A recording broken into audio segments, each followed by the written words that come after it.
human factor is the common denominator of every runway incursion, the end of code. Page 2, runway safety blueprint, FAA. There are two keywords over here. The common denominator of every runway incursion, and the second keyword is every runway incursion.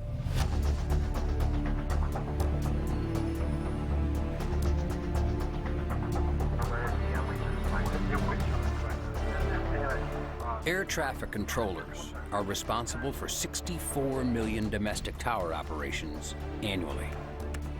64 million. This is just one of them. And while the United States boasts the safest transportation system in the world, our goal is to raise the bar. Our mission is to make it safer. Advanced technology helps, but the real difference still comes down to people, pilots and controllers.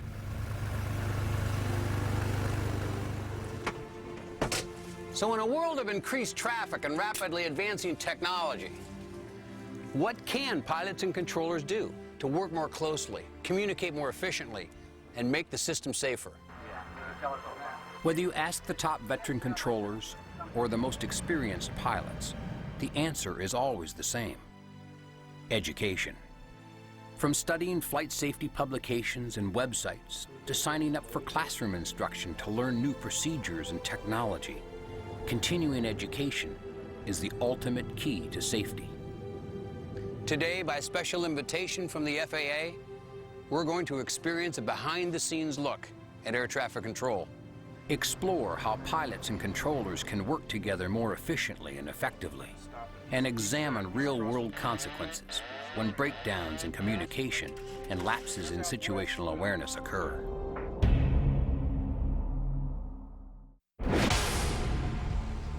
Ontario Tower, Decathlon 161 Sierra Alpha, 7 Southwest with Tango, request landing. Decathlon 161 Sierra Alpha, Ontario Tower, enter left downwind for runway 26 left. For pilots, the tower is an icon, Decathlon 161 Sierra the Alpha, most visible left symbol of downwind air for traffic 26 control. For controllers, this is the focal point of local airspace, where the highest concentration of aircraft must be monitored and managed around the clock. Ontario Tower, Decathlon 161 Sierra Alpha, over the ball fields. Decathlon 161 Sierra Alpha, runway 26 left, clear to land. Decathlon 1 Sierra Alpha, contact ground control on 121.9. 21-9, 1 Sierra Alpha. Ontario ground, Decathlon 1 Sierra Alpha at Romeo, request taxi to the GA ramp. Decathlon 1 Sierra Alpha, taxi to General Aviation via November, Uniform, Sierra, hold short runway 26 right at Uniform. Decathlon 1 Sierra Alpha, taxi via November, Uniform, Sierra, hold short runway 26 right at Uniform. Decathlon 1 Sierra Alpha, read back correct. Ontario Southwest 793, 5 mile final, 26 right. Southwest 793, runway 26 right, clear to land. You are cleared to land. Clear to land, 400. As pilots navigating congested ground and airspace like this, situational awareness and proper phraseology are critical to the safety of dozens of aircraft vying for the same ground and airspace. For controllers, clear, concise communication and maximum awareness are essential to managing heavy traffic, a challenge that is complicated by aircraft with differing rates of speed and performance. You've got a lot of airplane taxiing out.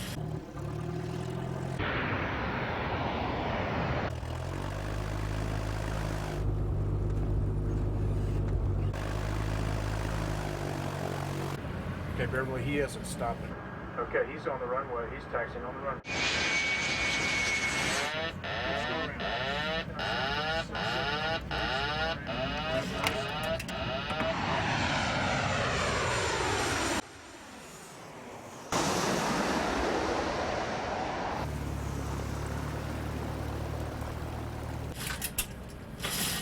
Whoa. The most critical times of flight are takeoff and landing. When things happen en route, they're not as critical. So when they're most critical is time compressed areas, which are right on any vertical phase of flight. Okay, guys, I'm going to freeze you. That was well done. How was that scenario? Honey, what are you using such a little airplane for on the runway? Huh? Well, I could have used a larger one, but I figured you probably could see it a lot better. Southwest does do the same scenario when we train. We have go-rounds because a truck is on the runway or because they have traffic on the runway, and that is called by the simulator instructor, and we do that every 6 months. Every pilot does that. Every 6 months. Wow, thanks for bringing me up to the tower. Oh, my pleasure. Air traffic control demands split-second timing and multitasking skills far beyond any other profession. The bottom line is not about profit and loss. The bottom line is life and death. What can pilots and controllers do in terminal operations to make things less stressful, more efficient, safer? That's easy. Education. They can educate themselves and other people. Controllers should never stop learning. Pilots should never stop learning. Whether I'm working in a control tower or flying an airplane, it is important that I never treat the same situation as though it was fixed. Everything always changes. You need to educate yourself. If you keep learning about what it is that you do and what other people do, you'll be far better off.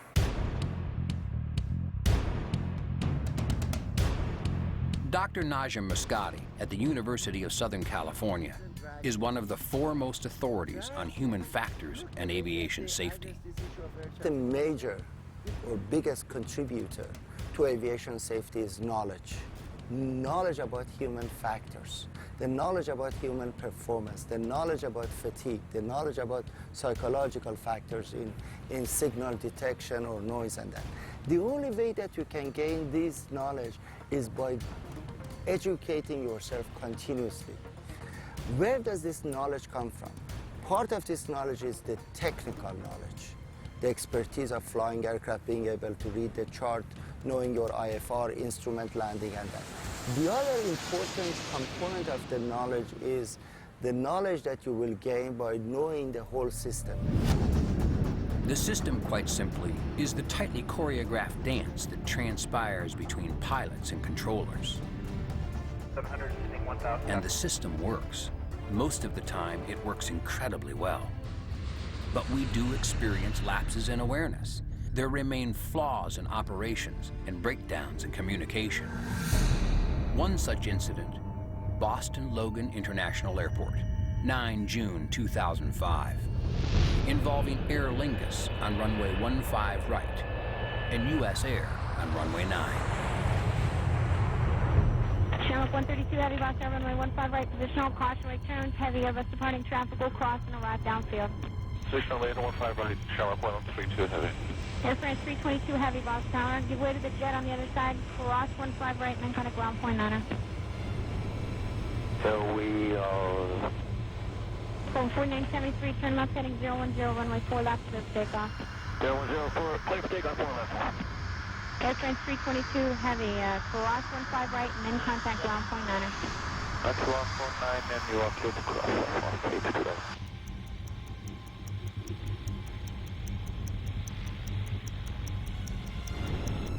US Air 1170, runway 9er, position at home. No, US Air 1170. Delta 1929, hard right turn via 22 left, immediate right on Papa. Hard right turn, 22 left, right turn, Papa, Delta 1929. Yeah, American 1752, the ILS 4. With the 1752 Boston Tower, 4 right, clear to land, caution, right turn runs arriving DC-10 heavy, wind 080 at 4. Good land, right,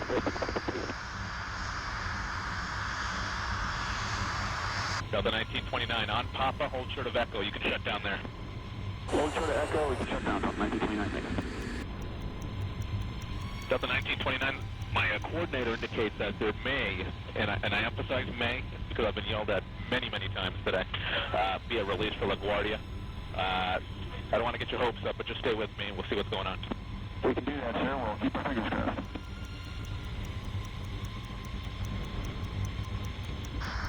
Observe release 15 right, Shamrock Heavy.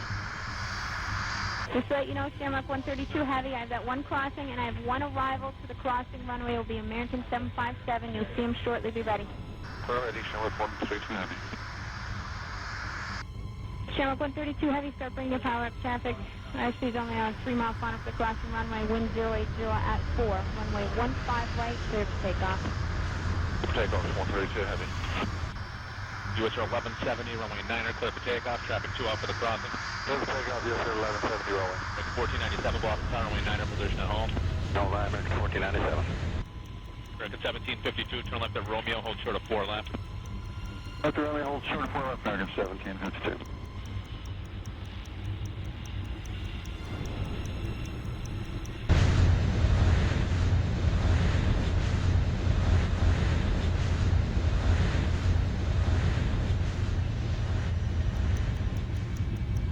Delta 1929, you're good to go. Move up to and short of 4 right on Echo. Hold short of 4 right on Echo, Delta 1929. American 1497, 9er, position at home. No, American 1497. American 1752, monitor 128.8, short of 4 left. American 1752, switch. Whoa, whoa, whoa.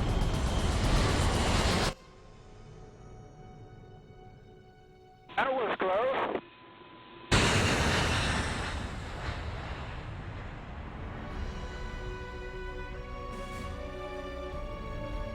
In this type of runway incursion, we are talking about 3 casts of characters. Air traffic controller, aircraft A, aircraft B. Very simple. When you look at these 3 casts of characters that they come to play on runway, it's really like a ballet, it's like a choreography. These guys, they need to communicate with each other, they need to be able to understand each other, use their equipment, and be able to run the aircraft safely or take off safely. What is the common denominator over there? Cast of character A, B, and C. The common denominator is the human element or organizational factors. Human factors is an important piece of aviation safety because the human is a factor in a complex system of other humans, computers, and so each one contributes to the situation. We're still humans driving machines, so as long as humans are driving the machines, we have to think about the human side of it. It's a high consequence environment. There's a lot of duty of care issues. You have to be on top of your game all the time. There is a problem of exhaustion, there is a problem of fatigue.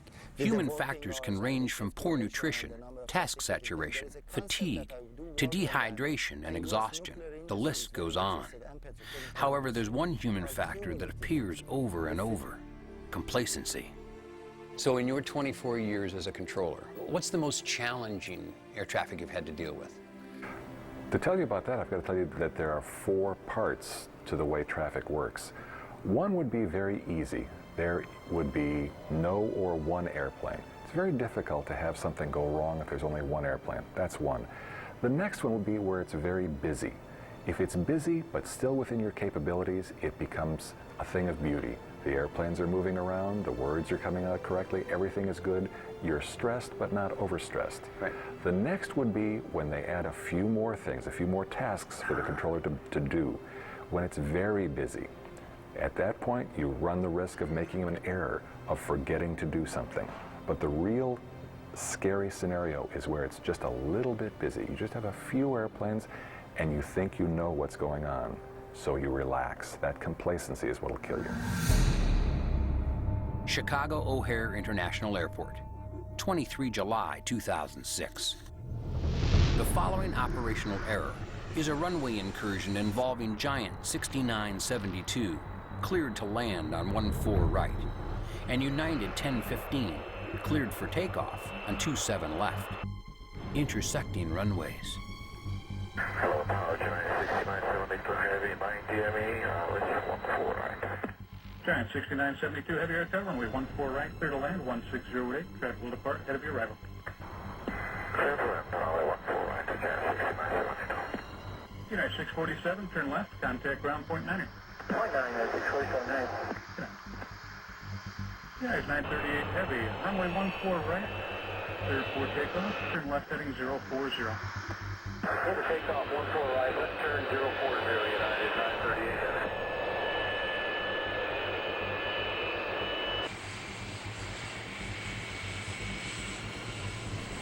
United 1015, traffic lands to Parks Crossing runway, runway 27 left, position and hold. Need about 2 minutes, United 1015. If you can delay us in position, that's fine. United 1015, let me know when you're ready. Hold in position on runway 27 left. Position hold runway 27 left, and we'll let you know when we're ready, United 1015.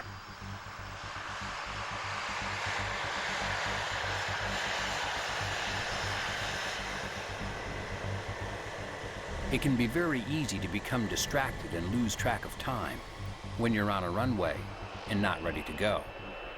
But not everything is sitting still. Giant 6972 has been covering about 3 miles a minute on approach. The controller is facing a myriad of distractions.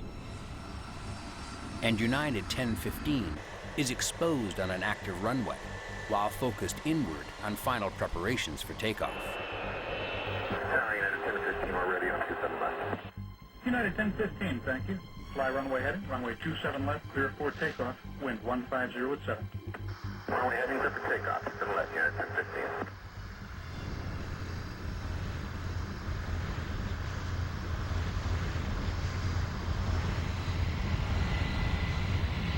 Three different realities, 2 short minutes, and one very real opportunity for imminent danger.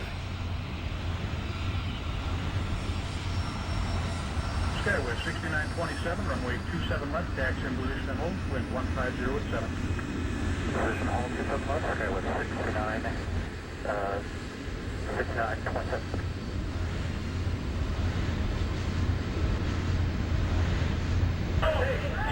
Stop. Don't worry, we got him.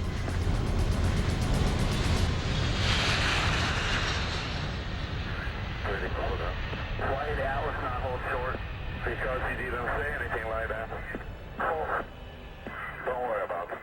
It may not be constructive to worry about it, but all of us, pilots and controllers, can learn a great deal from every operational error and pilot deviation. Well, he isn't stopping. Now more than ever, it's essential that flight crews and air traffic controllers come face to face and eye to eye on improving aviation safety. Ever-increasing traffic is being managed with rapidly advancing technology. But at the end of the day, our safety hinges on education. These real-life events are usually a chain of errors.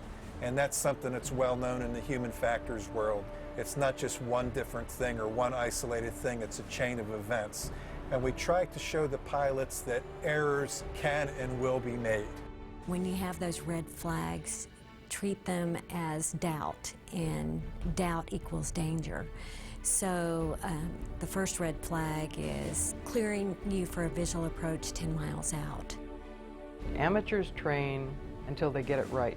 Professionals train until they don't get it wrong. Nobody wants to do a bad job. No air traffic controller in this country consciously wants to make an error to bring two aircraft close to each other, that they hit each other and kill a lot of people. The poor air traffic controller in Tenerife, he didn't want to kill 583 people. See, then we need to look at the whole issue. What makes people to make this error or misjudgment? We've heard from experts from all sides of our business. They seem to share a common thread: education.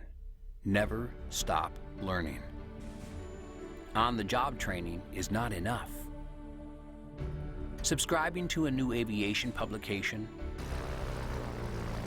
online research of one of the dozens of web-based aviation safety sites, signing up for a refresher course at one of the many accredited flight training institutions around the country, or a few hours with your favorite flight instructor. It is our hope that this is just the beginning of updating your skills and learning more about pilot and controller teamwork. Until then, blue skies and safe landings.